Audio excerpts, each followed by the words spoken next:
Hello बच्चों, कैसे हो? जय हिंद।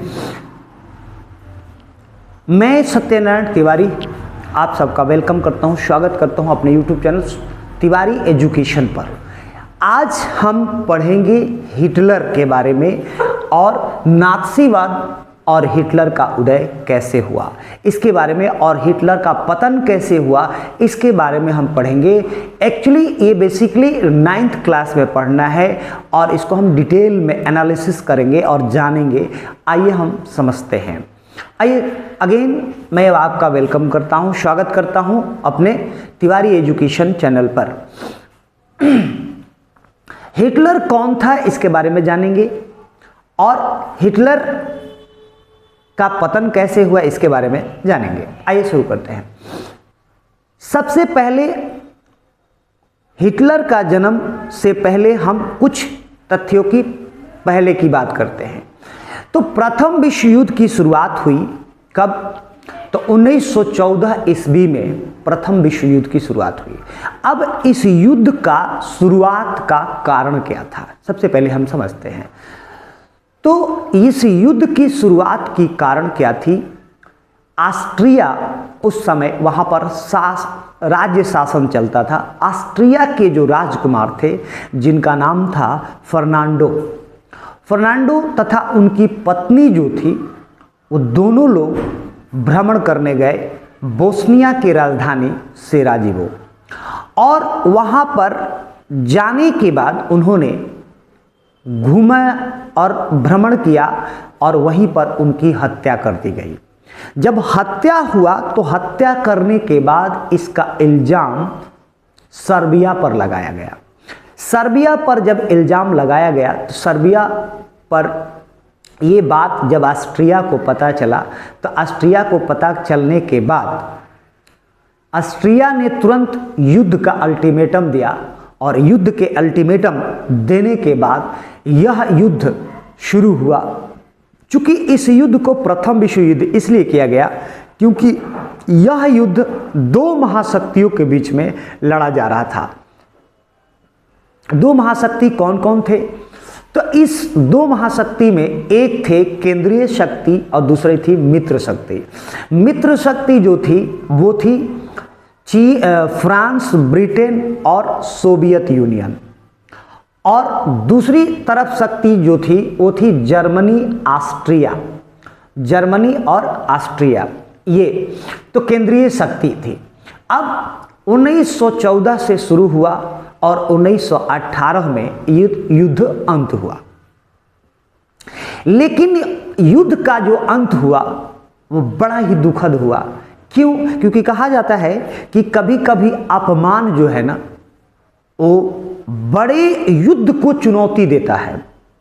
एक छोटा सा भी अपमान, अगर मान लीजिए किसी व्यक्ति का हम अपमान कर रहे हैं, तो वो आज नहीं तो कल, ऐसा कहा जाता है कि सांप जो होता है, सर्प जो होता है, वो 12 वर्ष पर अपना गुस्सा निकालता है। तो उसी तरीके से जर्मनी के अंदर एक बदले की भाव जागृत हुई। कैसे जागृत हुई? तो सन 1919 ईस्वी में एक समझौता हुआ जर्मनी और मित्र राष्ट्रों के बीच, मित्र यूनियन के बीच समझौता हुआ। उस समझौते ने जर्मनी के अंदर द्वितीय विश्व युद्ध का बीज बोया। कैसे? आइए जानते हैं। जर्मनी के द्वारा जो संधि हुई, उस संधि में ऐसी संधि हुई, पहला चीज क्या कि जर्मनी के द्वारा जितने भी तोप, बंदूक, गोले ये सब यूज किए गए थे, उन सभी को मित्र शक्तियों ने ले लिया। इसके बाद जितने भी प्रथम विश्व युद्ध में नुकसान हुआ था, उन सभी चीज का हर्जाना किसको भुगतना पड़ा? जर्मनी को भुगतना पड़ा। उसके बाद जितने भी लड़ाकू विमान, हथियार सब थे, वो किसको देना पड़ा? मित्र राष्ट्रों को देना पड़ा। इवन जितने भी उद्योग धंधे थे, वो सभी चीज़ों किसको देना पड़ा? मित्र राष्ट्रों को देना पड़ा। इसके बाद ये जो है सबसे ज़्यादा जर्मनी के अंदर अपमान की भावना को जागृत किया। और जर्मनी के अंदर जब अपमान की भावना जागृत हुई तो ये युद्ध जो है ये द्वितीय विश्व युद्ध को प्रत्यारोपण कर दिया। अब आइए जानते हैं वाइमर गणराज्य जो इस युद्ध को लड़ा था। तो वाइमर गणराज्य ने ही वर्साय संधि पर हस्ताक्षर किया था। यानी जो उस समय जो गणराज्य चल रहा था वाइमर गणराज्य, उसी ने जर्मनी के द्वारा संधि जो हुई उस पर हस्ताक्षर किया था। इसलिए ये अपमानजनक जो संधि हुई उसका जिम्मेदार वाइमर गणराज्य को ठहराया गया। 1929 से 32 तक जर्मनी के अंदर आर्थिक महामंदी आई और बेरोजगारी की समस्या का सामना वाइमर गणराज्य को करना पड़ा। इसके साथ साथ हर्जाना जो था वो वाइमर गणराज्य को चुकाना पड़ा, जिससे आर्थिक क्षति जर्मनी को बहुत भयंकर हुई। इसके साथ साथ वाइमर गणराज्य को नंबर 1 अपराधी कहकर मजाक उड़ाया जाने लगा। इसके साथ साथ वाइमर गणराज्य को स्पॉटकिस्ट लीग क्रांतिकारियों का भी सामना करना पड़ा, जिसके कारण बेरोजगारी ज़्यादा बढ़ी। तो बेरोजगारी ज़्यादा बढ़ने के कारण 1929 से 32 ईस्वी तक हिटलर का उदय होना शुरू हुआ, यानी नात्सीवाद का उदय होना शुरू हुआ। यहाँ से 1929 से नात्सीवाद का शुरुआत हुआ और जर्मनी के अंदर हिटलर का उदय हुआ। अब हम समझते हैं कि जर्मनी में हिटलर के उदय का कारण क्या था, क्यों जर्मनी में हिटलर का उदय हुआ और हिटलर था कौन, इसके बारे में जानेंगे। तो पहला नंबर, वाइमर रिपब्लिक की कमजोरी थी। वाइमर रिपब्लिक की कमजोरी की वजह से जर्मनी के अंदर हिटलर का उदय हुआ। दूसरा कारण, वर्साय की जो संधि थी उस संधि के शर्त पर वाइमर गणराज्य के द्वारा हस्ताक्षर किए गए थे, जिसके कारण भी हिटलर का उदय हुआ। उसके बाद नात्सी प्रोपोगेंडा इतना ज़्यादा फैल गया जिसके कारण जर्मनी के अंदर हिटलर का उदय हुआ। आर्थिक महामंदी का सबसे ज़्यादा बोझ वाइमर गणराज्य को झेलना पड़ा, जिसके कारण सत्ता परिवर्तन करना पड़ा।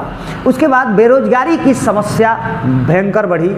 इसके बाद सर्वहाराकरण का भय ये देखने को मिला, जिसके कारण ये समाजवादियों में फूट पड़ा, जिसके कारण समाजवादियों के अंदर फूट पड़ा। तो फूट पड़ने के कारण ही जर्मनी के अंदर हिटलर का उदय हुआ। अब यहाँ पर हम जानते हैं कि जर्मनी के अंदर हिटलर का उदय कैसे हुआ और उदय होने के बाद वो जितना जल्दी उदय हुआ और पतन की ओर कैसे चला गया। अब हिटलर का जन्म 1879 में ऑस्ट्रिया के अंदर हुआ था और ये प्रथम विश्व युद्ध में शामिल था। जर्मनी के सेना के साथ मिलकर मित्र शक्तियों के साथ युद्ध लड़ा था। जर्मनी में वर्कर्स पार्टी के नाम से हिटलर की पार्टी थी, ये आगे चलकर नात्सीवाद पार्टी का नाम से जाना गया। 30 जनवरी 1933 ईस्वी को जर्मनी का चांसलर हिटलर बना और यानी चांसलर को प्रधानमंत्री कहा जाता है। तो वहाँ पर उसने चांसलर बना और चांसलर बनने के बाद वहाँ पर प्रधानमंत्री का पद 1933 में लीग ऑफ नेशन से जर्मनी को बाहर कर दिया गया। लीग ऑफ नेशन से जर्मनी को बाहर कर दिया गया। क्यों? तो 1936 में इसने क्या किया, राइनलैंड एक कंट्री था, उन पर तुरंत दोबारा से कब्जा किया और 1938 में ऑस्ट्रिया को क्या किया, हिटलर ने जर्मनी में मिला लिया। इसके साथ साथ 1933 में ही एक कानून को पारित किया, माफ कीजिएगा 1933 में, 1933 में ही एक कानून को पारित किया और अध्यादेश लाकर पूरे जर्मनी का तानाशाह बन गया और तानाशाह बनने के बाद अपनी हुकूमत करने लगा। 1939 में यहाँ से द्वितीय विश्व युद्ध का आगाज हुआ। जर्मनी के द्वारा पोलैंड पर आक्रमण किया गया और हिटलर ने पोलैंड पर आक्रमण किया। आक्रमण करने के बाद द्वितीय विश्व युद्ध का आगाज हुआ। 1929 से 32 तक तो जर्मनी ही नहीं, पूरे विश्व के अंदर क्या देखना पड़ा? आर्थिक महामंदी का बोझ देखना पड़ा। अब ये युद्ध क्यों हुआ? तो 1920 ईस्वी में राष्ट्र संघ की स्थापना हुई थी। 1920 ईस्वी में राष्ट्र संघ की स्थापना हुई थी। इसको किसने किया था? वुडरो विल्सन, अमेरिका के राष्ट्रपति वुडरो विल्सन के द्वारा किया गया था। ये राष्ट्र संघ असफल इसलिए हुआ था, इनका मुद्दा था क्या? द्वितीय विश्व युद्ध को रोकना। लेकिन ये जितने भी फैसले होते थे उनको अपने ही पक्ष में लेते थे, जिसके कारण यह संगठन असफल हो गया। असफल होने के बाद 1939 में पोलैंड पर आक्रमण हुआ। 1941 में हिटलर ने सोवियत यूनियन पर हमला किया। 1941 में सोवियत यूनियन पर हमला किया और मित्र राष्ट्र कौन कौन थे? तो मित्र राष्ट्र में एक और कंट्री जुड़ा। कौन? France, Britain, America, Soviet union जुड़ा। इसके साथ साथ और सितंबर 1940 में जर्मनी, इटली और जापान की त्रिपक्षीय संधि हुई और त्रिपक्षीय संधि के कारण उस एक संगठन बना और उस संगठन का नाम रखा गया धुरी राष्ट्र। अब द्वितीय विश्व युद्ध की शुरुआत हुई कब? 1939 से 1945 ईस्वी तक ये युद्ध चला था। अब ये युद्ध लड़ा कौन कौन? दो महाशक्तियों के बीच लड़ा गया था। ब्रिटेन, फ्रांस, संयुक्त राज्य अमेरिका, ये थे मित्र राष्ट्र, और सोवियत यूनियन। इसके साथ साथ धुरी राष्ट्र कौन थे? तो जर्मनी, इटली, जापान और ऑस्ट्रिया। तो जर्मनी के साथ इटली मिल चुका था, इसलिए जर्मनी, इटली और जापान। अब बात करते हैं हिटलर का कैसे पतन हुआ।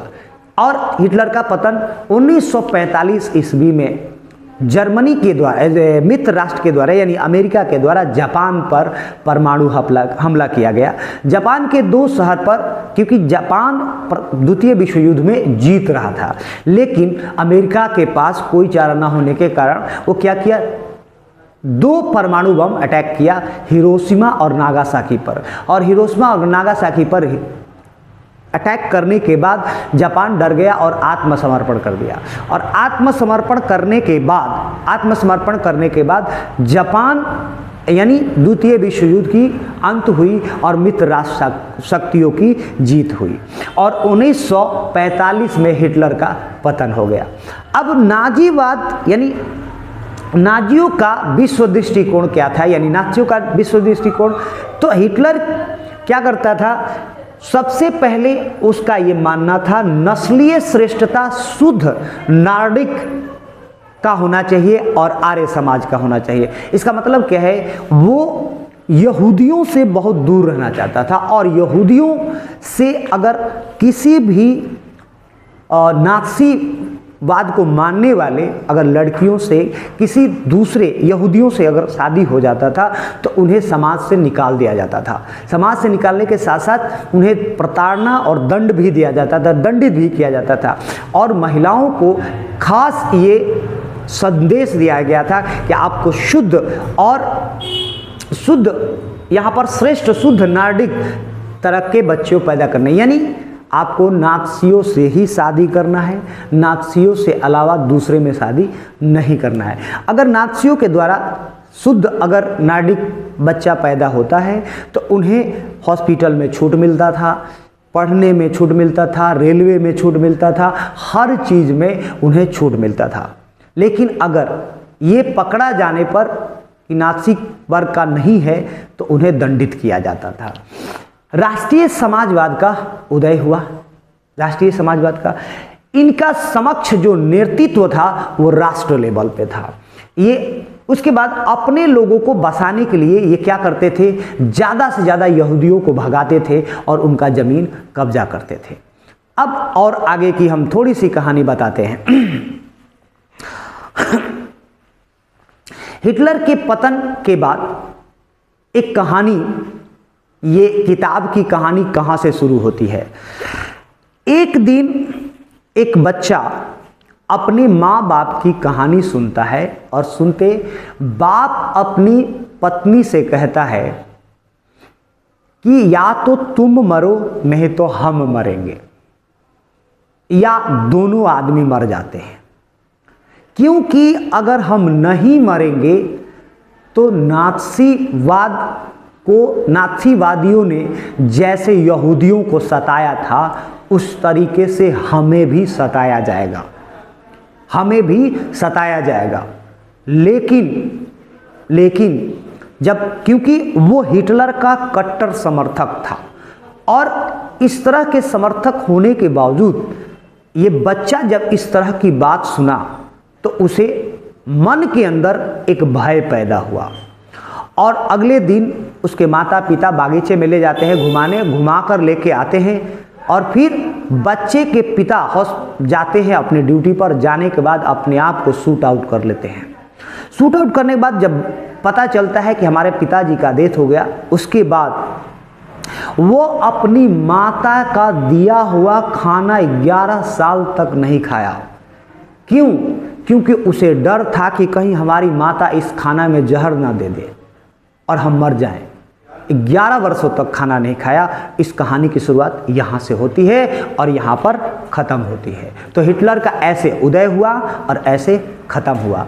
हिटलर के द्वारा लिखी गई एक कहानी थी, कहानी बुक है जिसका नाम है मैन कैंप, मेरा संघर्ष। उस किताब को ज़रूर पढ़ें। बहुत बहुत धन्यवाद और आपका दिन शुभ हो। चैनल को ज़रूर सब्सक्राइब करें, लाइक करें और शेयर करें।